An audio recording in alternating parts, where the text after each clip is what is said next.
Good day, everybody, and welcome to another edition of the Military and Foreign Affairs Network. I am your host, the voice of reason. Today, we're continuing our ongoing coverage of the war between the Russian Federation and the North Atlantic Treaty Organization and its Ukrainian proxy forces. Now, I bid everyone a happy Sunday. I hope everyone's having a lovely morning. It's at least morning where I am at. Maybe different where you are at. Now, the rats are starting to flee the sinking ship. Yep, the rats are starting to flee. Well, a lot of rats have already fled the sinking ship. Now, what is the sinking ship? The sinking ship is the state of the borderlands in its present form.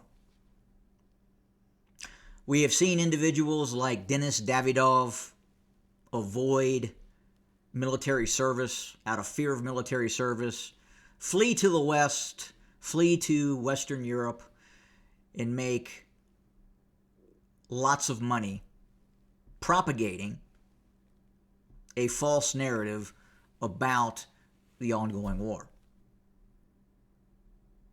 Now, that's just an ordinary citizen of the borderlands.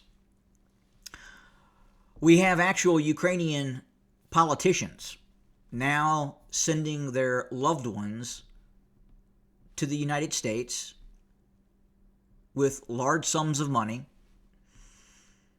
Many folks don't know where this money has come from, but nonetheless, they have large amounts of money now. And that question is being asked. How do these Ukrainian politicians have all this money? Where did it come from? Well, it came from the United States, of course. The United States has been a slush fund for one of the most corrupt governments in all of Europe, much less Eastern Europe. Now, what we're hearing now is that a lot of this money, hundreds of billions of dollars from both the United States and Western European allies, have handed over this money to the Ukraine. Now what we're hearing is that a lot of this money was then transferred back to the DNC, the Democratic Party, here in the United States. Look, the Democrats had an unprecedented war chest in this last election. Well over $1 billion. Possibly much, much more than that. Dark money. Dark money that was handed to the Ukrainians by the U.S. taxpayer, by the European taxpayer, and then shuffled back to the DNC, the Democratic National Committee. And in some cases, again, dark money. Look, if you were to go to a Democrat rally and you were to befriend and ask questions of the rally goers, many of them would eventually tell you, I'm not from this state, I'm from another state, I'm actually unemployed, and I was paid $200, $500, my hotel, my meals, to come to this rally in Pennsylvania. I actually live in California. I actually live in New York. The Hollywood celebrities that everyone believed were just donating their time because they believed in the Democrat cause. They were all being paid millions upon millions of dollars. In some cases, some celebrities were paid $10, $20 million to appear at these unitary one-party deep state rallies. Didn't work. The rooster is coming home to roost. And now we're finding out that a lot of this money was in fact from U.S. taxpayers donated back from the Ukraine, the borderlands. Now they're starting to flee. The battlefront is starting to collapse rapidly, like we have not seen before in this conflict. You would have to go to the early stages of this war where the Russians had moved into the Ukraine in column formation to the outskirts of Kiev and other large cities. The front is collapsing. Now the question is what is the West in the United States going to do about it? We have seen an intercontinental ballistic missile that has been fired as a warning by the Russian Federation, telling the United States, telling the United Kingdom, telling France to keep your weapon systems at home. Do not provide the targeting information. Do not provide these weapon systems. Do not provide the codes where they can strike inside of Russia. Now, I've talked about this before. The ball is now in the court of NATO and the Ukraine.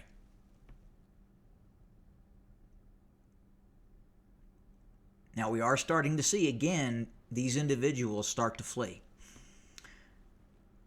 High-ranking government officials inside of the Ukraine are now making decisions regarding their safety and where they are going to live in the future. It is going to be very, very difficult for members of the right sector and some of these other Ukrainian nationalist organizations to exist if there is a total defeat in the Ukraine. But is the West going to come to the aid? Are we going to see this war escalate? Now look, if we go into the Kharkov pocket that is collapsing as we speak. I mean, it is being destroyed. The Ukrainian military, as I've talked about before, you will see this war of attrition continue, and then in all probability, you will see a rapid collapse of the Ukrainian military. Now, I had believed that we would see that collapse take place late next year. But it's happening now. We are seeing it happen right now. There are a lot of signs that point towards the defeat of the Ukrainian military right now. It's happening. Let's fast forward and see what has happened in the Kharkov pocket over just the last few days. The Ukrainians have not been able to reestablish defensive positions since the fall of Vadar. Vadar was a massive victory for the Russians. It has led to the ultimate collapse of Ukrainian defensive network in the Donbass.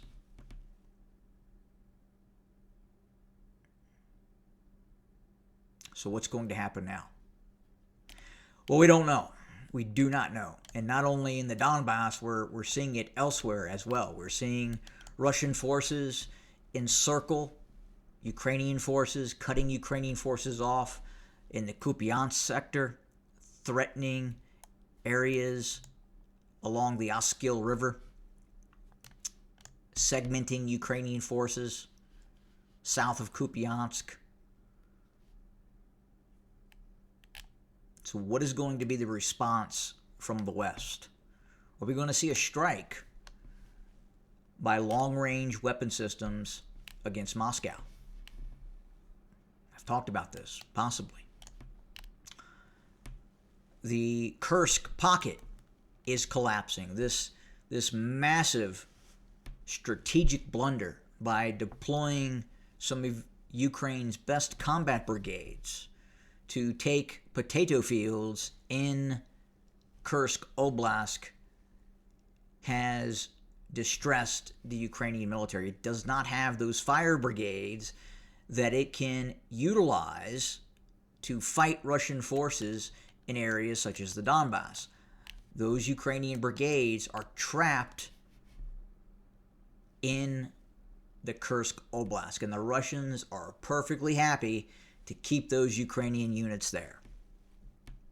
The Russians fully understand that Ukrainian brigades sitting in a potato field, in a sunflower field, in Kursk Oblast are no threat to the war effort. It's a chess game. And the Ukrainians moved. And have you ever played someone in chess and they do such a stupid move that you have to ask, whoa, what is going on here? Why did they do that? Are they doing something else? Is something else happening? Do I need to fear a strategy that is happening right now in this game that I'm not aware of because of this, which to the point was just a stupid move that then opened them up to ultimately defeat? The Kursk operation by the Ukrainians was just that. It was a stupid chess move. They took their hand off their piece. They could not take the move back, and thus they have committed themselves to this seriously flawed strategy. And that is what has rapidly led to ultimately the collapse in the Ukrainian military we are seeing now in the Donbass. A stupid chess move.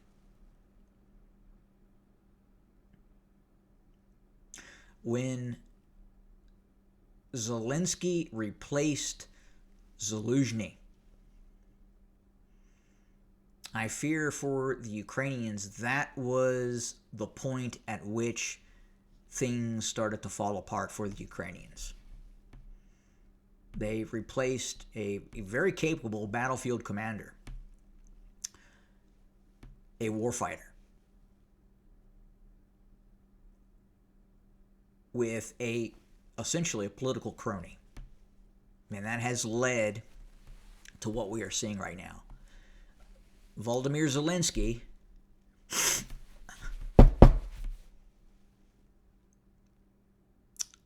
decided that having a yes man by his side in the military was more important than a competent military leader.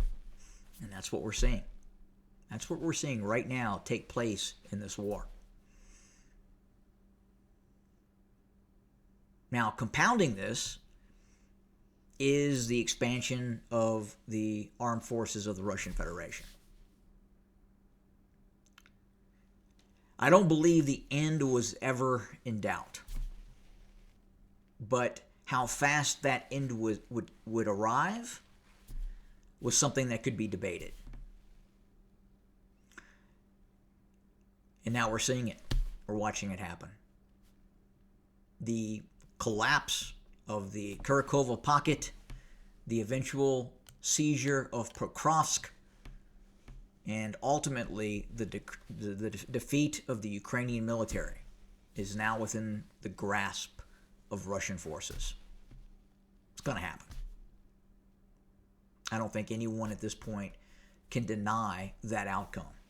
Now, the only caveat is, are we going to enter a state of world war? Look, you just don't hand over hundreds of billions of dollars as nation states and expect to come up on the losing end. And that's what the West has done. Now, how is the West going to respond? What is going to happen? Well, stay tuned. Things are very scary right now. We have never been closer at any point in human history to a global war that could end humanity as we know